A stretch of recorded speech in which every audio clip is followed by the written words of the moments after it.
이 영상은 AI 성우의 음성을 활용하였으며 주요 브리핑 내용을 사전에 요약해 안내드립니다. 한 베트남 비즈니스 포럼과 기업인 간담회를 통해 AI 에너지 인프라 등 미래 산업 협력 확대와 74건 MOU 성과에 대해 김용범 정책실장이 브리핑합니다.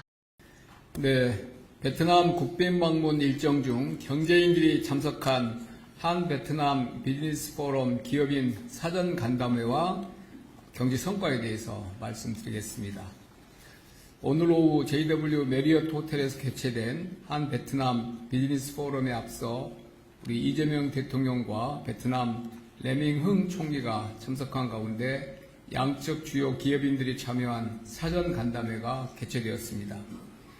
우리 측에서는 산업부 장관 등 정부 인사와 SK, 삼성전자, LG 회장 등 13분의 기업인이 참석하였고, 베트남 측에서는 재무부 장관 등 정부 인사와 국가산업에너지공사, 레응옥 선 회장 등 13분의 기업인이 참석했습니다.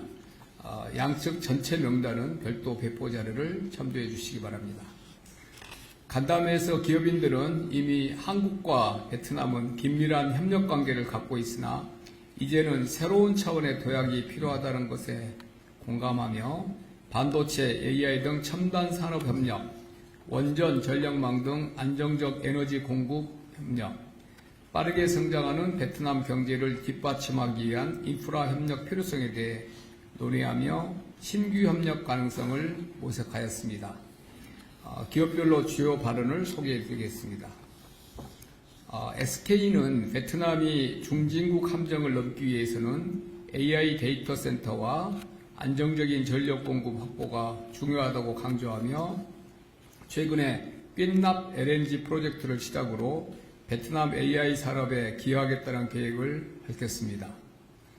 삼성은 베트남의 성공은 삼성의 성공이라는 믿음하에 함께 성장해 나가겠다는 의지를 표명하였으며 한국을 제외하면 베트남에 최첨단 기술이 결집되어 있으며 젊은 과학기술 인재를 양성 중이라고 밝혔습니다. LG는 기존 가전사업을 넘어 스마트 팩토리 등을 통해 제조 혁신에 기여하고 있으며 현지 파트너사와 협력하여 핵심 소프트웨어 역량을 강화해 나갈 계획임을 소개했습니다. 네이버는 한국을 제외하면 베트남이 AI 인재 육성의 거점이라면서 작년에 베트남에서 AI 해커톤을 개최한 것처럼 향후에도 인재 양성, 기술 이전 등 AI 분야 협력을 강화해 나가겠다는 의지를 표명했습니다. 롯데는 식품 사업을 시작으로 백화점, 마트, 호텔, 화학 등 다양한 분야로 사업 영역을 확대 중이며 앞으로도 베트남과 협력을 확대해 나가겠다고 밝혔으며 특히 2027년 에이펙 회의에 기여하고 싶다는 뜻을 밝혔습니다. GS는 다양한 현지 기업과의 협력을 바탕으로 도시개발, 스마트시티, 데이터 센터 등으로 사업 영역을 확대할 계획임을 밝혔습니다.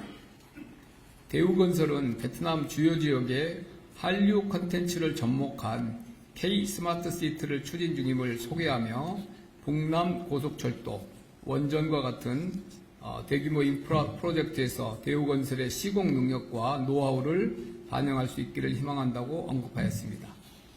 CJ는 베트남 최대 유통 파트너사와 협력을 통해 K푸드와 베트남 식품의 글로벌 확산에 기여하겠다는 의지를 표명하였습니다.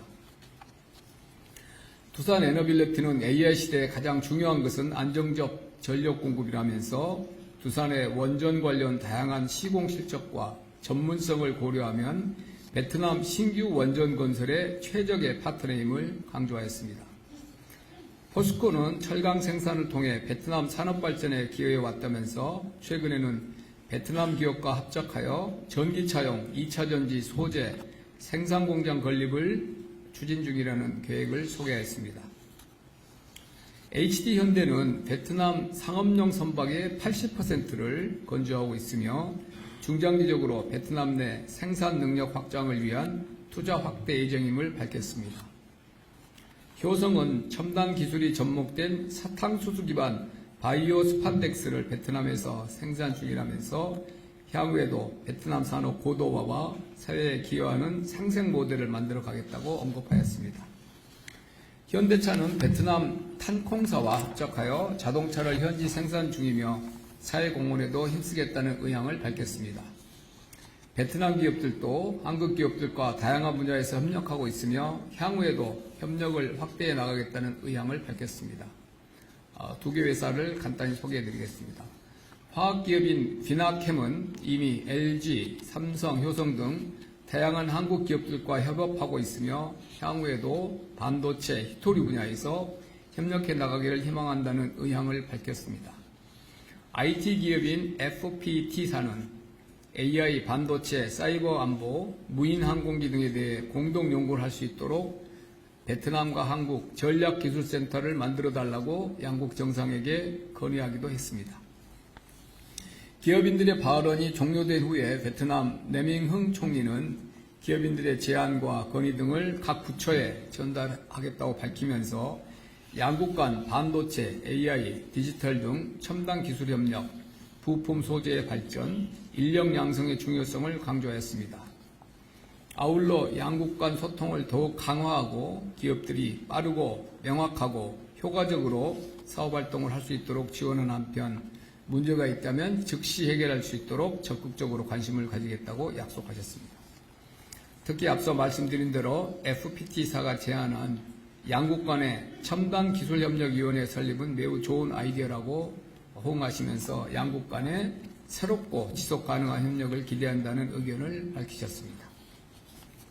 이재명 대통령께서는 마무리 발언을 통해 세계 질서가 혼란스럽고 미래가 불확실한 시대에 각자의 역량을 모아 미래를 설계하는 것이 중요하며 오늘 양국의 기업인들이 주신 의견들을 한국의 산업정책과 대외정책에 유용하게 활용하겠다고 말씀하셨습니다. 사전 간담회에 이어 이 대통령은 한 베트남 비즈니스 포럼에 참석하여 기조연설을 하셨습니다. 총 500여 명의 주요 기업인이 참석하여 양국 간 경제협력 확대에 높은 관심과 의지를 확인할 수 있었습니다.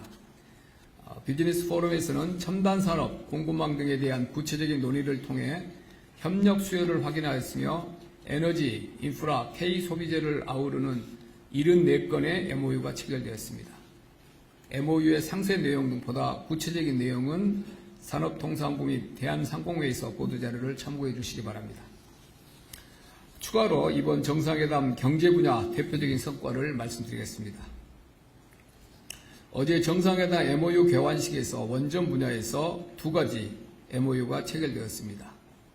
베트남 PVN의 요청에 따라 한전은 원전 개발협력 MOU를 체결했으며 수출입은행, 무역보험공사와 함께 원전 금융협력 MOU도 체결하였습니다. 지난해 8월에 또럼 당서기장 방한 계기에도 원전 인력양성 협력 MOU를 체결한 바 있었습니다. 그때는 우리나라의 요청에 의한 MOU였는데 이번에는 베트남 측의 요청에 따라 MOU가 이루어진 것이라는 차이가 있습니다.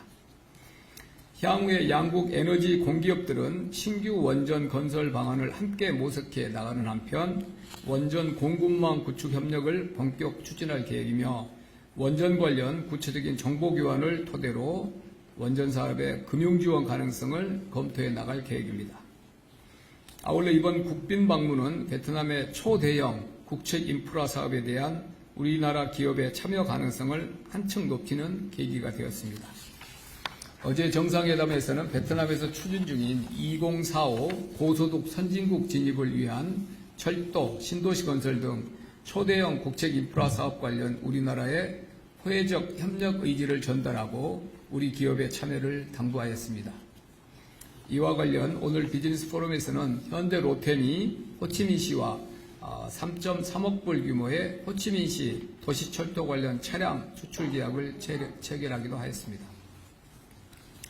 이번 국빈 방문은 베트남 신지도부가 구성된 이후에 최초의 국빈 방문이며 한 베트남 양국은 상호 조기 방문을 통해서 최상의 양국 관계를 재확인했습니다.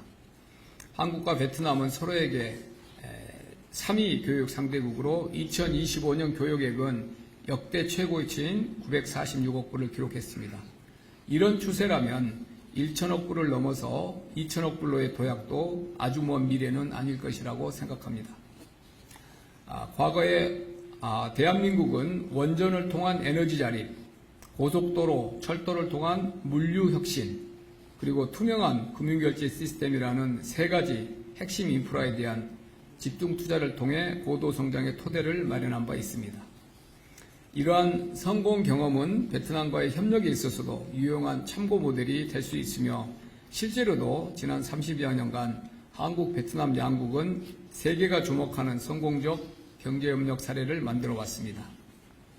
이제는 이러한 안정적인 관계를 바탕으로 함께 미래를 만들어가는 새로운 단계로 도약해야 합니다.